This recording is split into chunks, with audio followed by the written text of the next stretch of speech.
G'day, as you probably know, I've spent virtually most of my adult life traipsing around the globe, seeing the world at its best and its worst. But along the way, I've actually met some quite inspirational people. This story is about one of them. It's about one woman's crusade to change the world, you could say, one goal at a time.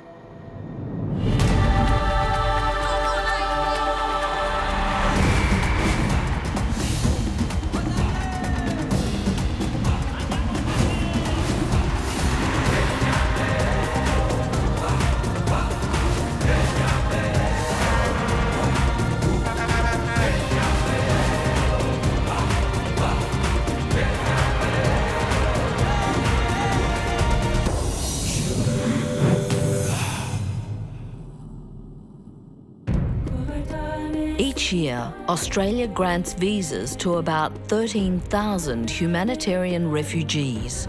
Among them, thousands of children who have survived some of the worst crimes in history.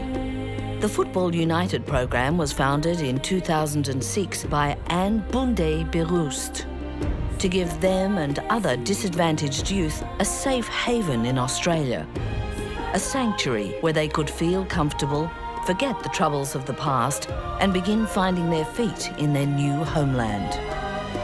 This isn't about football, this is about building our communities. It's about working together. It's about equal opportunities for anybody.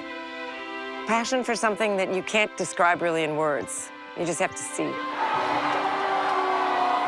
I believe strongly in what football can provide to society, and particularly to kids.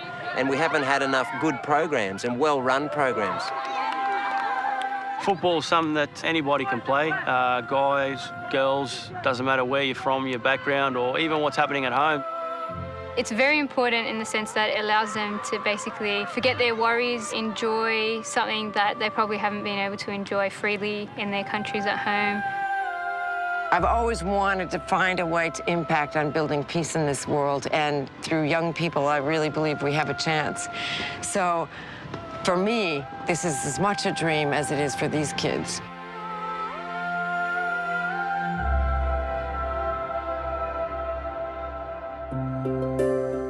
Well, I grew up in the United States, and as long as I can remember, all I've ever wanted to do is make peace, help people. When she was 21, Anne joined the Peace Corps and moved to Africa.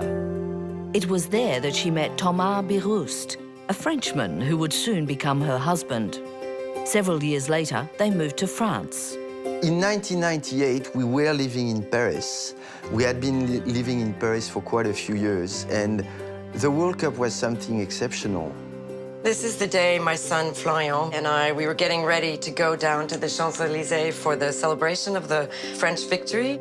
My mum took me out of school that day, and we went amongst the crowd and got to see the 98 French team hoist the trophy. It was absolutely mind-blowing experience. I remember just feeling the moment and looking at all these people, old, young, rich, poor, yellow, brown, all together just in ecstatic joy. And it lasted for like 2 years.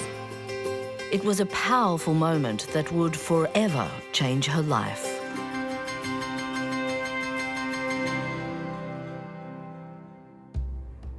Anne moved to Australia in 2002 and soon began working in post-conflict countries. It was then that she had her eureka moment. I came down the mountains from the Solomons. I was in the Solomon Islands, and these kids playing barefoot soccer, and I just went, that's it. I flashed back to France. I said, I gotta do something. Up until then, the word refugee didn't mean anything to me. And then I saw refugee camps, and I just couldn't believe the horror of people losing their families, not being able to ever return to what they call home. I was born in Togo. I escaped the war with my parents to Ghana. I was born in Iraq. During the war, my father was taken to prison. I was born in a refugee camp in Kenya, and I don't know what happened to my parents. The general Australian community would be shocked to hear about what some of these kids have been through. But when you see them playing football, all you see is a child. You don't see a victim, and that's the real beauty of it. We have kids from Latin America, some Iranian girls, Liberia, Togo, Kenya. For the boys, we've got Bosnia, Serbia, Iraq, Iran, Afghanistan. My dream is to play for Australia, to play for the Socceroos. I always dream about it every night. I wish I can play for Australia.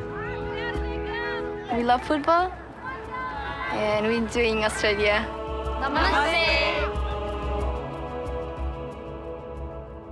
When I first met Anne, I thought she was not true, because she can be so generous and she can be really on a mission to help people.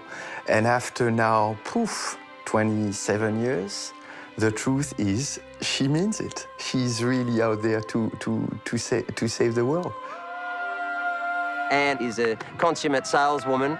Over the scope of one coffee, she's taken everything. You know, she's got your keys, she's got your mobile, she's got your email, she's got your card, she's got the whole lot. Off she goes, and next thing you know, you're part of the program. Well, when she sees something that she thinks is right or something that she wants, she goes after it like a bull. Hey, Lual! Have you given your list to June? The work that she's done with the project, the work that she does at the university, the work that she does at home. I mean, our family is really chaotic. It's a lot of hard work as it is, and to me, it seems like she just juggles it all so well. But Anne's passion for her program has come at a cost close to her heart. I know, you're sick of hearing about it. No, I'm not. No, that's fine. Sometimes my family has to share me and has to share me a lot, and that's hard for them. Thanks for all your help, because you guys, I couldn't have done it without you being so good. Yeah, sometimes you think, I wish she were home. But on the other hand, when you see those kids who are so happy, no, it's worth every second lost, no question. Sometimes a bit frustrating. What's your schedule for the week? She's always made time for me. And even if she's busy, she always makes time.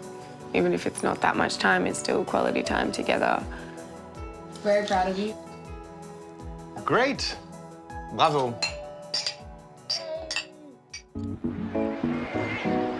Working at the School of Public Health at the University of New South Wales proved to be the perfect match for her grassroots program.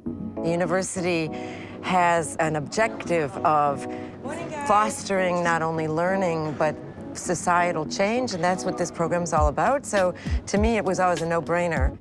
Football United through UNSW was really the first one I'd seen which I knew could really drive great outcomes for kids who need football to change their lives. Since its launch in 2006, Football United has mushroomed in size, helping hundreds of disadvantaged kids across the country to integrate into Australian society, learning people skills, leadership skills, and life skills along the way.